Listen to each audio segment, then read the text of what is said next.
오늘도 이 새벽에 나오셨는데 말씀을 통해서 은혜 받고 또한 도전 받고 하나님 뜻대로 살아가는 귀한 시간 되시기를 간절히 소망합니다.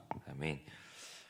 오늘 본문은 여러분 보신 것처럼 이 희년과 관련된 내용입니다.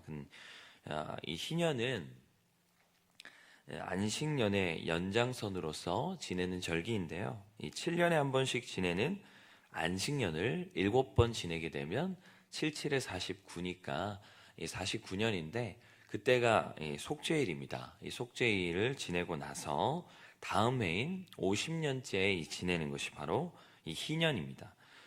희년은 모두에게 자유를 선포하는 그런 날입니다. 그래서 희년은 가난하여 토지를 팔았던 사람도 공짜로 다시 그 토지를 돌려받을 수 있고요. 토지를 판 금액으로도 먹고 살지 못하여 종으로 팔린 사람들도 해방되는 그런 날입니다. 하나님께서 희년을 제정하신 이유는 우리가 나눈 바와 같이 누구도 망하는 일이 없도록 하시기 위함이죠. 또한 누구에게나 다시 일어설 수 있는 기회를 주고 평등한 사회를 만들려는데 그 목적이 있습니다. 또한 고대 농경 사회에 땅이 있음에도 불구하고 가난해지는 이유는 보통 병이 들거나 부모가 죽거나 그리고 남편이 죽는 등의 그런 안타까운 경우가 많기 때문에 이기적인 삶이 아니라 이타적인 삶을 살도록 하시려는 또한 하나님의 뜻이 있고 목적이 있는 것이죠. 그래서 희년은 이 자본주의 시대에 좀 경종을 울리는 더불어 사는 세상에 대한 가치를 다시금 깨닫게 하는 굉장히 귀한 말씀이기도 합니다. 그런데 물론 우리가 그러한 의미로서도 희년을 해석할 수 있는 것은 맞지만 이것은 안식년과 함께 해석하지 않은 반쪽짜리 해석입니다. 희년을 통해 가르치려는 더 중요한 의미를 빼먹고 해석한 것이 될 수 있다라는 것이죠. 자, 그렇다면 하나님께서 희년 제도를 통해 가르치고자 하는 더 중요한 의미는 무엇일까요? 오늘 우리가 본 말씀은 토지를 무르는 방법, 가옥을 무르는 방법, 그리고 가난한 자들에게 이자를 받지 않은 방법, 이 세 가지에 대한 내용인데 이 토지를 무르다라는 표현은 토지를 원 소유자에게 돌려준다라는 그런 의미입니다. 그래서 A라는 사람이 B라는 사람에게 토지를 팔았을 때 B라는 사람이 A라는 사람에게 다시 토지를 돌려줄 때 토지를 무른다 이렇게 표현한다는 것이죠. 자, 그렇다면 어떤 경우에 토지를 판매할까요? 아까 말씀드린 것과 같이 가난하여 생계가 어려워 당장 돈이 필요한 사람들이 이제 토지를 판매하게 되죠. 이 토지를 무르는 방법, 토지를 원 소유자에게 돌려주는 방법은 총 3가지입니다. 자신이 갚을 능력이 돼서 다시 사던가, 아니면 갚을 능력이 없어서 주변의 이웃이나 가족이 대신 사주던가, 아니면 50년에 희년이 되었을 때 대가 없이 가진 사람이 다시 원 소유자에게 돌려주던가, 이 3가지인데, 근데 말씀드린 첫 번째, 자신이 갚을 능력이 돼서 다시 사는 경우는 쉽지는 않을 것 같습니다. 아마 그것이 가능했다면 팔지도 않았겠죠. 이것은 없어서 거의 대부분 두 번째나 이 세 번째 방법으로 토지를 아마 다시 받았을 거예요. 가족이나 이웃이 다시 사주던가, 아니면 50년이 돼서 희년이 돼서 다시 받던가. 근데 이 2가지 방법의 공통점은 바로 반드시 손해를 봐야 한다는 것이죠. 남의 밭을 자기 돈으로 사준다라고 하는 것도 굉장히 손해를 보는 일이고, 그리고 자기가 돈을 주고 산 땅인데 아무 대가 없이 공짜로 다시 돌려준다라고 하는 것도 손해를 보는 일이죠. 그럼에도 불구하고 이스라엘 백성들이 그 법을 따라야 하는 이유는 무엇일까요? 우리 25장 23절 함께 읽어보도록 하겠습니다. 시작. 토지를 영구히 팔지 말 것은 토지는 다 내 것임이니라. 너희는 거류민이요 동거하는 자로서 나와 함께 있느니라. 아멘. 그렇습니다. 모든 토지가 자신의 것이 아니라 하나님의 것이기 때문이죠. 토지는 그들의 소유가 아니고 토지의 소출도 그들의 것이 아닙니다. 토지는, 이 가나안 땅은 하나님께서 약속하신 땅이기 때문에, 그리고 이 토지는 그들이 애굽에 있었다면 절대로 소유할 수 없었겠죠. 하나님이 그들을 애굽으로부터 건져주셨기 때문에만 소유할 수 있었던 것이기 때문에 이 모든 것들이 자신의 것이 아니고 토지의 주인은 하나님이시고 자신들은 거류민에 불과한 존재들이기 때문에 그들은 모두 하나님께 받은 것이기 때문에 그들은 아무런 대가 없이 누군가의 땅을 대신 사주기도 하고 산 땅을 공짜로 주기도 하는 것입니다. 이 말씀의 핵심은 그래서 모든 것이 하나님의 은혜로 받은 것임을 깨닫는데 그 핵심이 있습니다. 가옥을 무르는 방법이나 가난한 채무자에 대한 규정도 동일합니다. 모든 것은 다 하나님의 은혜로 받은 것임을 깨닫는 것이죠.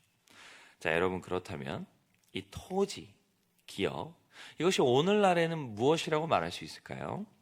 이스라엘 백성들에게 허락된 토지의 핵심은, 이 기업의 핵심은 생계를 위한 수단이죠. 즉 이스라엘 백성들이 먹고 살 길로 주어진 것이 바로 이 토지고 기업입니다. 그럼 오늘날 우리가 먹고 살기 위한 생계의 도구로 주어진 것이 무엇입니까? 직장이죠. 직장. 그러니까 우리가 소유한 모든 것들은 결국 하나님의 은혜로 주어진 것이라는 겁니다. 여러분들은 그 직업이 또한 그 소유가 모두 하나님께로 주어진 것임을 믿으십니까? 아멘. 네. 우리가 가진 모든 소유는 하나님이 주신 생계수단으로 또한 우리가 가진 모든 삶에 누리고 살아가는 것들도 이 생계수단으로 인한 것이죠.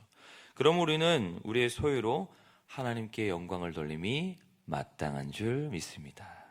그런데 이 소유는 단지 물질에 국한된 것이 아니죠. 우리의 삶입니다. 우리의 삶이다.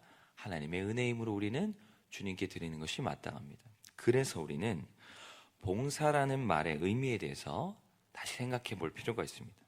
오늘날 봉사라는 것은 마치 기부의 의미가 좀 강해요. 나의 것을 하나님께 드린다. 나의 시간을 하나님께 드리고 나의 물질을 하나님께 드린다. 그래서 내가 봉사한 만큼 하나님께서 갚아주셔야 되고 내가 봉사한 것을 누군가 알아주기도 해야 되고, 그러나 여러분, 봉사는 이스라엘 백성들이 하나님께 받은 토지를 통해 가난한 자들을 도와야 될 의무가 마땅했던 것처럼 우리가 하나님께 기업을 받아 살아가는 은혜로서 주님께 드리는 마땅한 섬김이고 헌신인 줄 믿습니다. 우리가 그러한 마음으로 이 봉사를 대하지 않으면 어떤 일들이 일어나냐면, 제가 서두에서 이 희년이 더불어 사는 삶의 중요성을 가르친다. 그러나 이것이 반쪽짜리 해석이라고 말씀을 드렸는데, 왜 제가 이렇게 말씀을 드렸냐면, 여러분, 안식년과 더불어 출애굽 사건과 더불어 하나님의 은혜와 더불어 이 희년을 해석하지 않고 단지 더불어 사는 사회로서만 희년을 해석하면 이런 문제가 생겨요. 더 잘난 사람이 못난 사람을 돕는다라는 착각을 할 수 있습니다. 우월감에 빠질 수 있죠. 내가 뭔가 더 가진 자로서 불쌍한 사람을 돕는다라는 이런 잘못된 생각을 가지게 돼요. 그래서 굉장한 우월감 그리고 교만이 일어나죠. 봉사에 대해서도 그런 것들이 많이 일어나고 남을 돕는 부분에 있어서도 많이 일어납니다. 가끔은 그 사람들을 무시하기도 하고 그 사람들에게 뭔가를 전달할 때도 어깨에 힘이 들어가는 안타까운 일이 발생하게 되죠. 여러분이 희년은 더불어 산다라는 것을 은혜 없이 이렇게 해석하게 되면 자기의 것으로 남을 돕는 우월감과 교만함이 남을 수 있기 때문에 은혜와 함께 희년을 해석하는 것이 굉장히 중요하죠. 그래서 만약 더불어 사는 삶이 중요합니다. 우리는 모두가 함께 서로 사랑하고 아끼고 살아가야 되는데 은혜 없이 이것을 하게 되면 교만함, 우월감이 남게 되지만 은혜와 함께 이것을 하게 되면 교만함과 우월함은 사라지게 되고 마땅히 해야 될 도리로서 하기 때문에 일단 자신이 기쁩니다. 감사하고요. 내가 이렇게 도울 수 있는 것들이 다 하나님의 은혜이구나 라는 것을 깨닫게 되기 때문에 절대 누군가를 뭔가를 줌에 있어서 손해를 본다거나 인색해짐이 없게 되죠. 11조에 대해서 참 많은 말들이 있죠. 한국교회 11조는 착취다. 그렇지 않습니다. 그렇게 생각하는 대부분은 내 것을 드려야 된다는 것에부터 비롯돼요. 여러분, 11조는 오히려 감사한 겁니다. 우리가 10의 9를 드리고 하나만 받는 것이 사실은 마땅한 거죠. 기업이 내 것이 아니잖아요. 내가 이 땅에서 소출을 열심히 일해서 벌어들였을 때 아깝죠. 내가 1년 농사한 건데. 그러니까 내가 굴을 가지고 1을 주는 게 아까운 거예요. 근데 그렇게 원래 생각하는 게 아니라 그 하나님 거니까 하나님께 굴을 드리고 내가 1을 가져도 사실은 감사해야 되는 건데 우리가 이 은혜를 놓치다 보니까 기쁨, 감격이 사라진 봉사와 섬김들이 자꾸 나타나게 되는 것입니다.